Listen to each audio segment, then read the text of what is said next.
କରୁଥିଲା ଦୋକାନୀ।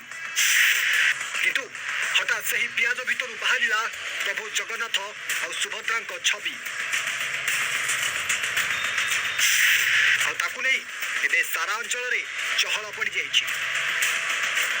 ଦର୍ଶକ ବନ୍ଧୁ, ସତରେ ଏ କଥା ଶୁଣିଲେ ଆପଣଙ୍କୁ ଅଜବ ଲାଗୁଥିଲେ ମଧ୍ୟ ଏହା ଏକ ସତ ଘଟଣା।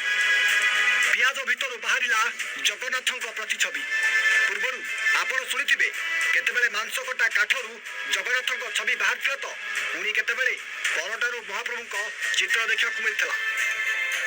କିନ୍ତୁ ଆଜି ଯେତେବେଳେ ଜଣେ ଯୁବକ ଅଣ୍ଡା ଚାଉମିନ ବନେଇବାକୁ ଯାଉଥିଲେ, ସେତେବେଳେ ହଠାତ୍ ସେ କାଟୁଥିବା ପିଆଜ ଭିତରୁ ଜଗନ୍ନାଥଙ୍କ ଚିତ୍ର ବାହାରିଥିବା ସେ ଦେଖିଥିଲେ।